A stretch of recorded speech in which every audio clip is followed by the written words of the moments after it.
بسم اللہ الرحمن الرحیم۔ السلام علیکم ورحمۃ اللہ وبرکاتہ۔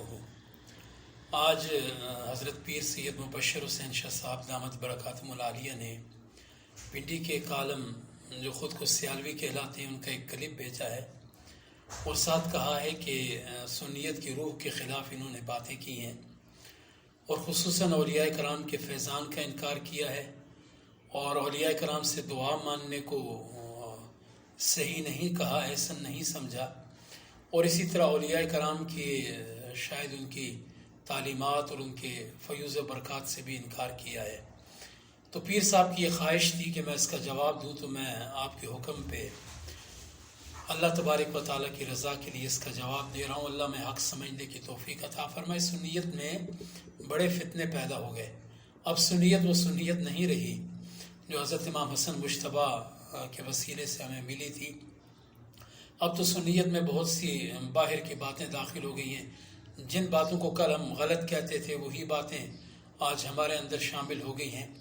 اللہ تبارک و تعالیٰ میں ہدایت عطا کرے، اور ہمارا کام بولنا ہے، کوئی مانے نہ مانے ہمارے لیے انشاءاللہ صدقہ جاریہ رہے گا۔ وہ بابا فرید کہتے ہیں نا، کوک فریدہ کوک تو راکی جمی جوار، جب تک ٹانڈے نہ پکن تو کردہ رہو پکار۔ تو میں کوشش کروں گا کہ میری گفتگو طویل نہ ہو، لیکن یہ موضوع ایسا ہے کہ طویل نہ ہو کہ بھی شاید مفصل ہو جائے۔ میں اللہ کی مدد سے گفتگو کا آغاز کرتا ہوں۔ اولیاء کرام کے وجود کا انکار کبھی بھی نہیں کیا جا سکتا۔ آدم علیہ السلام سے لے کے آج تک اور آج کے بعد قیامت تک انہی کے وجود سے دنیا قائم ہے۔ اولیاء کرام کی بہت سی اقسام ہیں، جن میں سالک، مجذوب، قلندر، اور اسی طرح یہ جو ولی کا لفظ ہے یہ مشترک ان سب کے لیے بولا جاتا ہے۔ ان میں سالک، مجذوب، قلندر سبھی آتے ہیں۔ ان میں سے بعض ظاہری کام پر تعینات ہوتے ہیں، بعض باطنی کاموں پر تعینات ہوتے ہیں۔ یہ سب اللہ کے دوست ہیں، ان سے دوستی اللہ سے دوستی اور ان سے دشمنی اللہ سے دشمنی۔ بڑی مشہور حدیث ہے، من عاد علی ولی فقد اذنت للحرب، حدیث قدسی، جو میرے ولی سے دشمنی رکھے تو اللہ اس سے جنگ کا اعلان کرتا ہے۔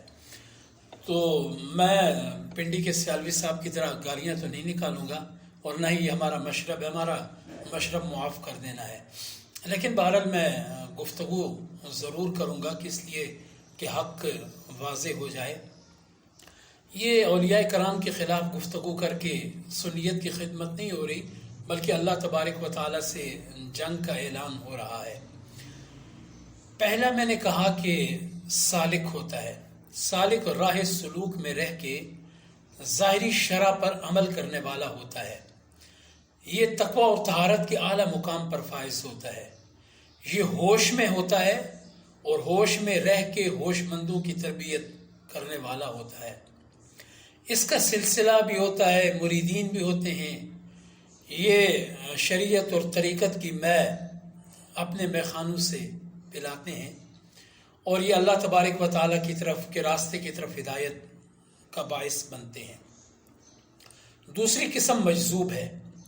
مجذوب کا آپ نے نام سنا ہوگا، یہ اللہ کی محبت میں جذب شدہ ہوتے ہیں، اور اللہ کا یہ بھی دوست ہوتا ہے جو اپنی ذات کی نفی کر کے اللہ کی ذات میں گم ہو جاتا ہے۔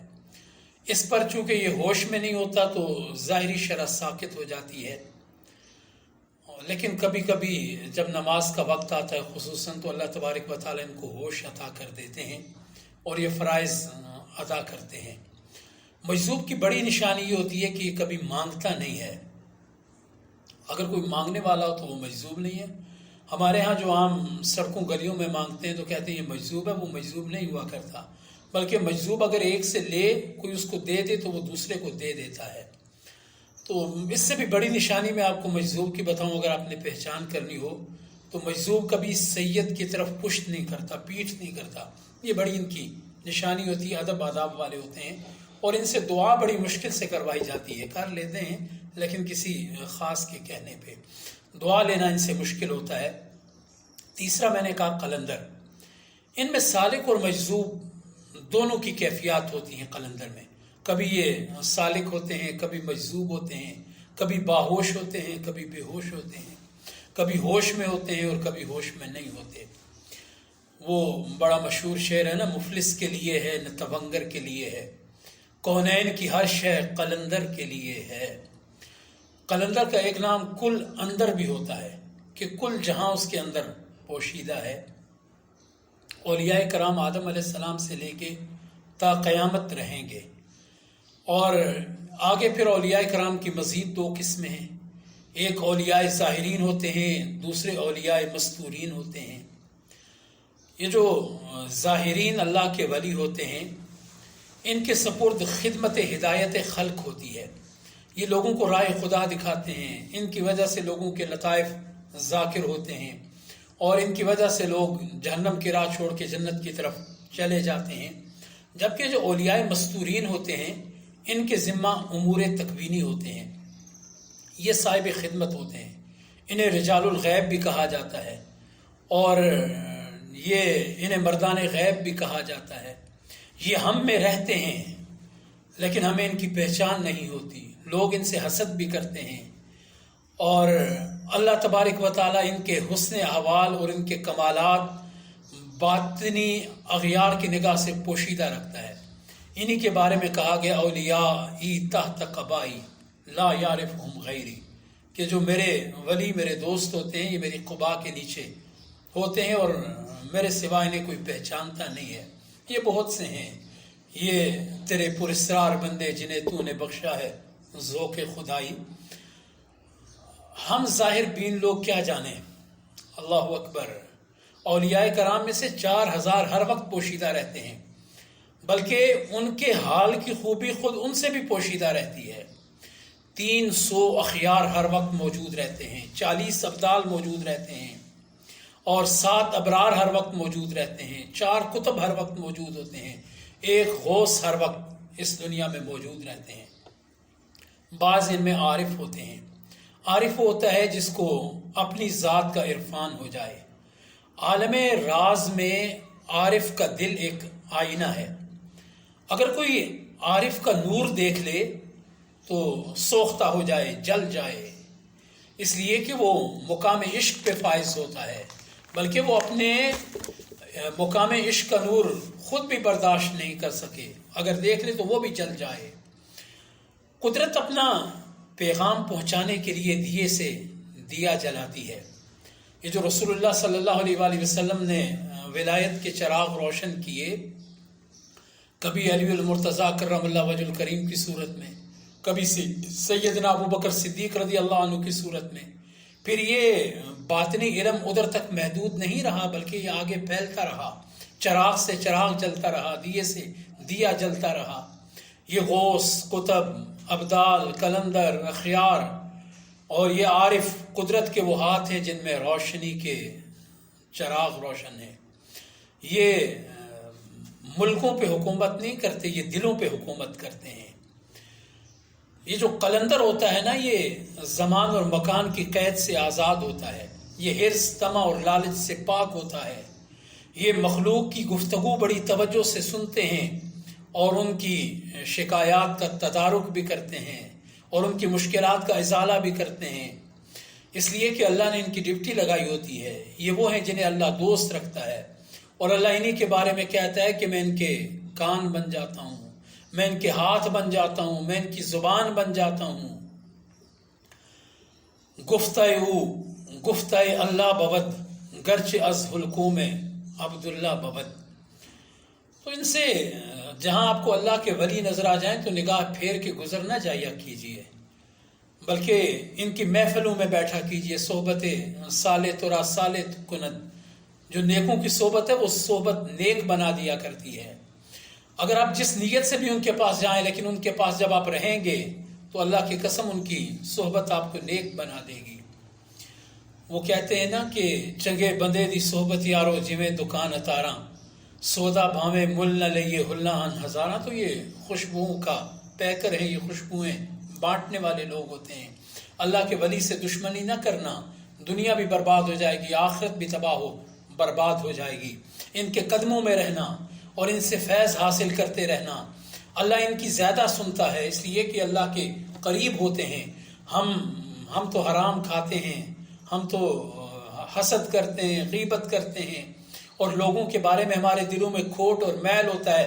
یہ 4 چیزیں وہ ہیں جن کی وجہ سے دعائیں قبول نہیں ہوتی، لیکن ان کے دل ان چیزوں سے پاک ہوتے ہیں تو ان کی دعائیں اللہ زیادہ قبول کرتا ہے. بلکہ میں آپ کو کیوں نہ وہ خوبصورت بات بتاؤں، حدیث بتاؤں کہ رحمت دو عالم صلی اللہ علیہ وسلم جو ولیوں کے سردار، جو ہمارے تاجدار، جو اللہ کے حبیب ہیں، آپ نے بھی اللہ کے ولی سے دعا کروائی.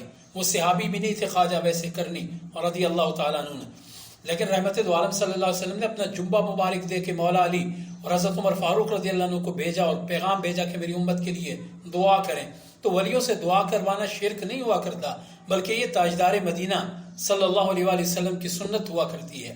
وہ روایت کسے بھولے گی کہ 4 چیزوں سے دنیا قائم ہے: علماء کا علم، امراء کا انصاف، اغنیاء کی سخاوت، اور چوتھی چیز جو میرے موضوع سے متعلق ہے، فرمایا فقراء کی دعا. تو فقیروں کی دعاؤں سے یہ دنیا قائم ہے. اگر فقیروں سے آپ نے دعا نہیں کروانی، ان کے فیض کو تسلیم نہیں کرنا، اور فقیروں کا وجود جب دنیا سے اٹھے گا پھر تمہیں معلوم ہوگا کہ یہ دنیا قائم کیسے تھی. رحمت دو عالم صلی اللہ علیہ وآلہ وسلم بلکہ فقراء کے وسیلے سے حضور دعا کرتے تھے. میں آپ کو جانے کائنات کی ایک دعا بتاتا ہوں: اللہم انصرنا علی الاعداء بحرمت عبادک الفقراء المہاجرین. جانے کائنات کی دعا یہ ہوتی تھی: اے اللہ دشمنوں پہ مدد فرما جو تیرے فقیر مہاجر بندے ہیں، جو تیرے ولی ہیں. جو فقیر بمعنی بیکاری نہیں بلکہ فقیر بمعنی فقر ہے، صاحب فقر جو ہیں، ان کی حرمت کی وجہ سے، عزت کی وجہ سے تو ہماری مدد فرما.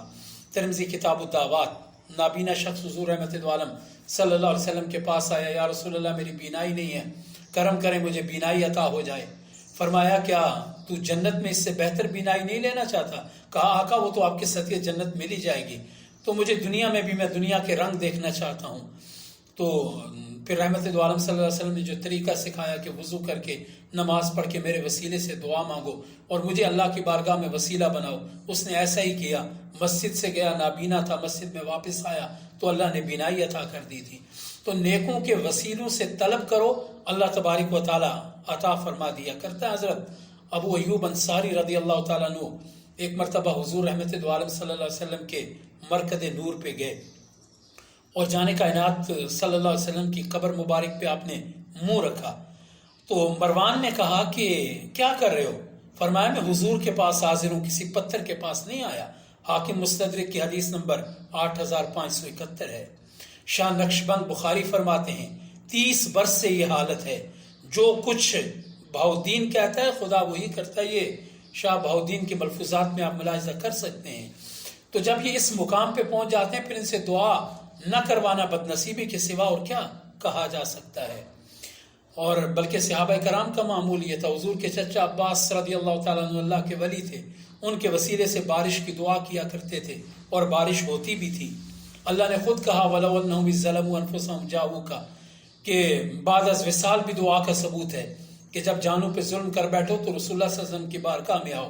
اور صحابہ کرام یہی آیت حضور کی بارگاہ میں آ کے آپ کی قبر نور پہ پڑھا کرتے تھے اور شفائیں اور مغفرت کے انعامات پا کے وہاں جاتے تھے. بلکہ ایک شخص نے رسول اللہ صلی اللہ علیہ وآلہ وسلم کے خلیفہ حضرت عمر فاروق رضی اللہ عنہ کے دور میں جب بارش نہیں ہو رہی تھی تو جا کے دعا کی حضور کی قبر نور پہ آپ کے وسیلے سے. تو آپ نے فرمایا کہ عمر سے کہو بارش ہوگی، سوجھ بوجھ سے کام لے. تو گویا یہ صحابہ کرام کا بھی معمول تھا. خود حضور کا جو معمول جب ثابت ہو گیا کہ خواجہ ویسے کرنی اللہ کے ایک ولی تھے، ان سے آپ نے دعا کا کہا. اور جانے کائنات صلی اللہ علیہ وسلم نے اپنے اور دیگر انبیاء کرام کے وسیلے سے حضرت فاطمہ بنت اسد جو رسول اللہ صلی اللہ علیہ وسلم کے داماد حضرت علی المرتضیٰ کرم اللہ وجہ الکریم کی ماں تھی، آپ ان کی قبر میں ان کی وفات کے بعد لیٹے اور ان کے لیے اپنے اور انبیاء کرام کے وسیلے سے دعا بھی کی تھی. تو گویا یہ رسول اللہ صلی اللہ علیہ وسلم کا معمول بھی ہے نیکوں کے وسیلے سے دعا کرنا. تاریخ بغداد میں القطانی سے روایت ہے کہ نقباء 300 ہیں، نجباء 70 ہیں، ابدال 40 ہیں، اخیار 7 ہیں، عمد 4 ہیں، غوث 1 ہے. یہ سارے اللہ کے ولیوں کے مختلف درجات ہیں. اگر ان کی دعا قبول ہو جائے، یہ سارے دعائیں کرتے ہیں تو دنیا قائم ہے. تو فبہا اگر ان کی دعا قبول نہ ہو تو پھر خود غوث دعا کرتا ہے اور اس وقت تک سوال اللہ کی بارگاہ میں کرتا رہتا ہے یہاں تک کہ دعائیں قبول ہو جائیں۔ ہر روز ابدال میں سے ایک غروب آفتاب سے پہلے پہلے بیت اللہ کا طواف کرتا ہے اور ہر رات اوتاد میں سے ایک بیت اللہ کا طواف کرتا ہے۔ رحمت دو عالم صلی اللہ علیہ وسلم نے فرمایا، ابن مسعود رضی اللہ عنہ اس حدیث کے راوی ہیں، میرا دل جل گیا ان کی گفتگو سن کے کہ اب اولیاء کے وجود سے، ان کے فیض سے بھی انکار کیا جائے تو پھر آپ سیدھے سیدھے وابی ہو جائیں، تو آپ کو سنی رہنے کا حق کیا پہنچتا ہے۔ جان کائنات صلی اللہ علیہ وآلہ وسلم نے فرمایا، اللہ کی مخلوق میں سے 300 شخص ایسے ہیں جن کے دل حضرت آدم کے موافق ہیں، اور اللہ کی مخلوق میں سے 40 ایسے شخص ہیں جن کے دل حضرت موسیٰ علیہ السلام کے موافق ہیں، اور اللہ کی مخلوق میں سے 7 ایسے شخص ہیں جن کے دل حضرت ابراہیم علیہ السلام کے دل کے موافق ہیں، اور 5 ولی ایسے ہیں جن کے دل حضرت جبرائیل کے موافق ہیں، 3 کے دل حضرت میکائیل کے موافق ہیں، اور اللہ کی مخلوق میں سے 1 شخص ایسا ہے جس کا دل حضرت اسرافیل کے مطابق ہے۔ جب ایک شخص فوت ہوتا ہے تو اللہ 3 میں سے اس کا بدل لے آتا ہے، 3 میں سے کوئی فوت ہوتا ہے تو اللہ 5 میں سے اس کا بدل لے آتا ہے، 5 میں سے فوت ہوتا ہے تو اللہ 7 میں سے بدل لے آتا ہے، 7 میں سے فوت ہوتا ہے تو 40 میں سے بدل لے آتا ہے، 40 میں سے کوئی فوت ہوتا ہے تو 300 میں سے اللہ اس کا بدل لے آتا ہے، اور جب 300 میں سے کوئی فوت ہوتا ہے تو اللہ عام لوگوں میں سے اس کا بدل لے آتا ہے۔ یہ پورا سسٹم ہے، پورا نظام ہے جو سطحی علم حاصل کرنے والوں سے بڑا پوشیدہ ہے، اور ہم سادات کرام پہ یہ اللہ کا کرم ہے کہ ہمیں بعض علوم سینہ بسینہ ہم تک منتقل ہوئے، اس لیے اللہ نے ہمارا سینہ کھولا ہوا ہے۔ اگرچہ رسول اللہ صلی اللہ علیہ وسلم کے ساتھ اللہ کا وعدہ علم نشرح لک صدرک، کیا میں نے آپ کا سینہ نہیں کھولا؟ جب حضور کا سینہ کھلا تو اس خزینے میں سے کچھ حصہ آقا کریم صلی اللہ علیہ وسلم نے اپنی اولاد کو بھی عطا کیا ہوا ہے، تو اللہ عام لوگوں میں سے ان کا بدل لے آتا ہے۔ اور روایت کے اگلے الفاظ ہیں، انہی کی وجہ سے اللہ زندہ کرتا ہے، اللہ مارتا ہے۔ اب سننا ولیوں کے فیض کا انکار کرنے والوں، آگے فرمایا ان کی وجہ سے اللہ بارش برساتا ہے، فصل اگاتا ہے، بارش دور کرتا ہے۔ حضرت ابن مسعود رضی اللہ عنہ سے پوچھا کہ ان کی وجہ سے کیسے زندہ کرتا ہے اور مارتا ہے؟ تو فرمایا وہ اللہ سے دعا کرتے ہیں کہ امتوں میں کثرت ہو تو بہت لوگ پیدا ہو جاتے ہیں، وہ ظالم جابر لوگوں کے خلاف بد دعا کرتے ہیں تو وہ ہلاک کر دیے جاتے ہیں، وہ بارش کی دعا کرتے ہیں تو بارش ہوتی ہے، وہ اللہ سے دعا کرتے ہیں تو زمین فصل اگاتی ہے، وہ دعا کرتے ہیں تو اللہ بلاؤں اور مصیبتوں کو ٹال دیتا ہے۔ کنز العمال کی روایت ہے۔ اب بھی اگر کوئی ولیوں کے وجود، ان کے فیض اور ان سے دعا کا انکار کرے تو میں اسے اس کی بدقسمتی پر ہی محمول کروں گا، اور میں کہوں گا کہ اس کا ہمارے مسلک سے کم از کم کوئی تعلق نہیں۔ ایسی کالی بھیڑوں کو پہچانیے اور ان سے نجات حاصل کیجیے جو آپ کے مسلک پہ غیریت کا لبادہ ڈال رہے ہیں۔ رحمت دو عالم صلی اللہ علیہ وسلم نے فرمایا کہ یہ وہ لوگ ہیں جو ظلم کرنے والوں کو معاف کر دیں گے، بدی کا جواب نیکی سے دیں گے۔ کبھی آپ نے کسی ولی کو دیکھا کہ برائی کے بدلے میں اس نے آپ سے برائی کی؟ ہمیشہ وہ برائی کے بدلے نیکی کرتے ہیں، گالیاں دینے والوں کو دعائیں دیتے ہیں۔ پھر آپ نے فرمایا وہ حسن سلوک کریں گے۔ رحمت دو عالم صلی اللہ علیہ وسلم نے فرمایا جس میں 3 خصلتیں ہوں۔ اب اگر آپ کو پہچاننا چاہیں کہ ابدال کون ہیں تو میرے کریم نے فرمایا جس میں 3 خصلیں ہوں وہ ابدال میں سے ہے۔ پہلی خصلت، وہ تقدیر پر راضی رہتا ہے۔ دوسری، اللہ کی حرام کی ہوئی چیزوں پہ وہ صبر کرتے ہیں، اور تیسری، وہ اللہ کی وجہ سے غصہ کرتے ہیں، غضب ناک ہوتے ہیں۔ فرمایا میری امت کے ابدال جنت میں نماز اور روزے کی وجہ سے داخل نہیں ہوں گے۔ ہمارے یہاں یہ عام تاثر پایا جاتا ہے جس کے متھے پہ محراب وہی اللہ کا ولی ہے۔ نہیں، ولایت صرف نمازیں پڑھنے کا نام نہیں، اور بڑے معاملات ہیں۔ آپ نے فرمایا کہ وہ جنت میں نماز اور روزے کی وجہ سے داخل نہیں ہوں گے، بلکہ وہ جنت میں سخاوت کی وجہ سے داخل ہوں گے، دلوں کی صفائی کی وجہ سے داخل ہوں گے، اور مسلمانوں کی خیر خواہی کی وجہ سے وہ جنت میں داخل ہوں گے۔ ولایت کا معنی قرب ہوتا ہے، نسبت کے اعتبار سے قرب، دوستی کے اعتبار سے قرب۔ ولایت کا ایک معنی کسی چیز کا انتظام کرنا، ولی بمعنی فاعل بھی ہے یعنی منتظم، اور بمعنی مفعول بھی ہے جو کسی کے زیر انتظام اور زیر تصرف ہو۔ مومن اللہ کا ولی ہے. الا ان اولیاء اللہ لا خوف علیہم ولا هم یحزنون. اللہ کا وعدہ ہے دنیا اور آخرت کے غم اللہ نے ان سے دور کر دیے ہیں. اللہ تبارک و تعالی مومنوں کا ولی ہے. خود فرماتا ہے کہ اللہ ولی الذین آمنوا. جو رب کے جمال کا دیوانہ بن جائے وہ اپنے قلب و قالب میں بھی اپنی مرضی سے تصرف نہیں کرتے.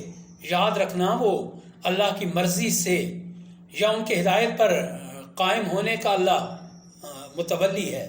جامع البیان میں علامہ جریر طبری علیہ الرحمہ نے لکھا ہے اولیاء ولی کی جمع ہے.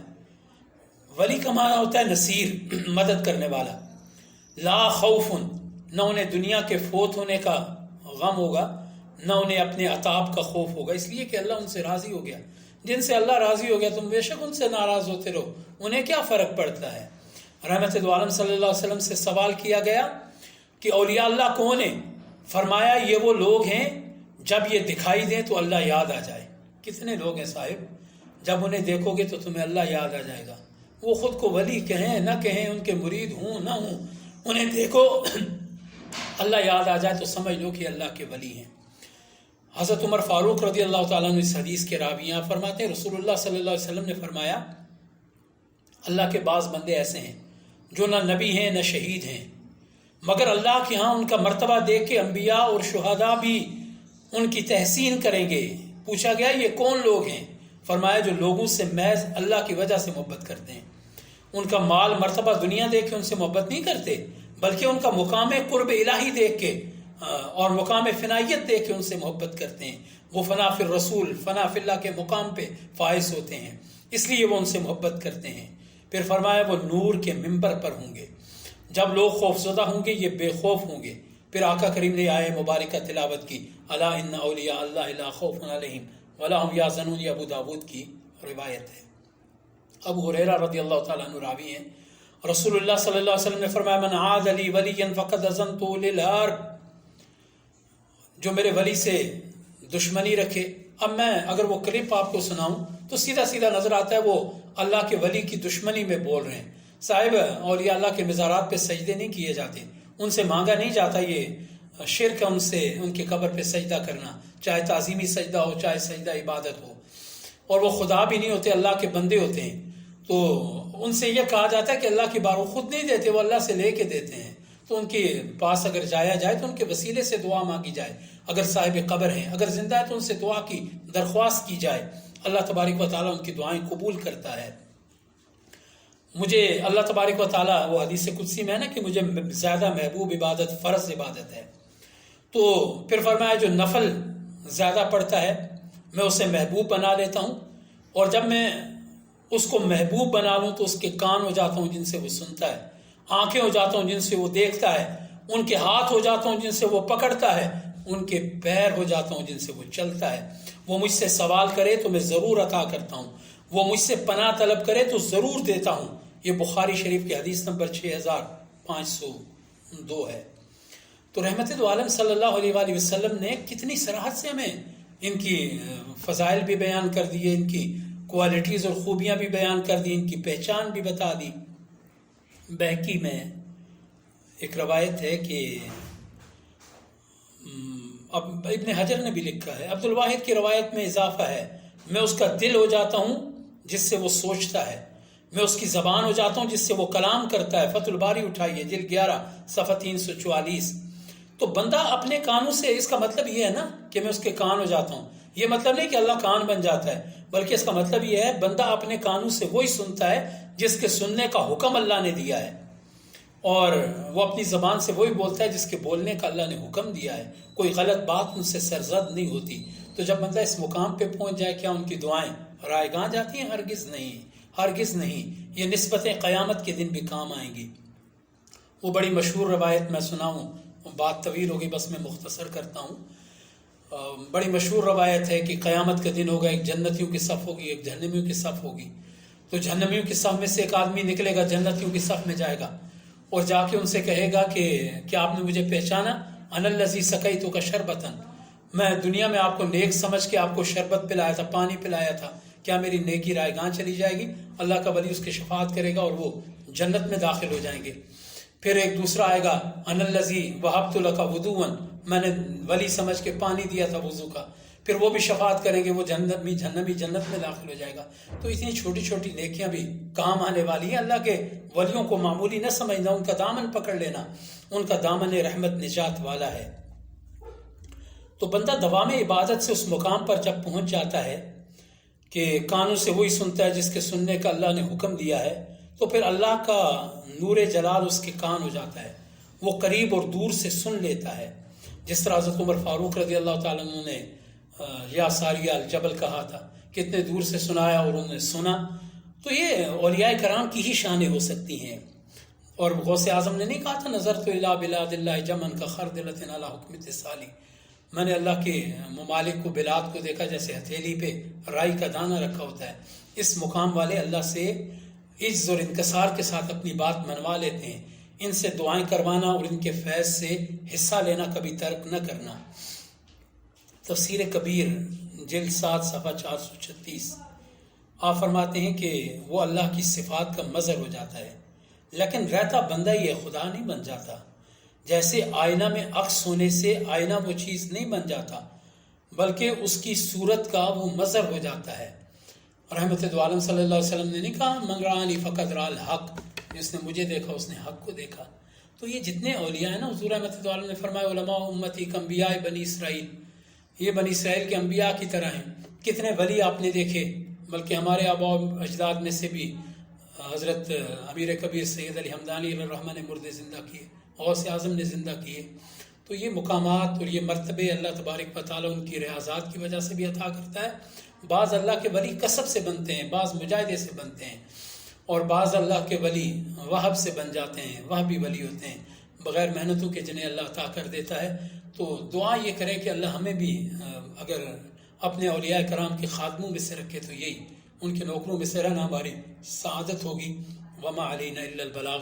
انشاءاللہ پھر کسی موقع پر پیر سید مبشر حسین شاہ صاحب آپ کا شکریہ، آپ نے اس طرف توجہ دلائی۔ اللہ تبارک و تعالیٰ آپ کو دارین کی جزا عطا فرمائے۔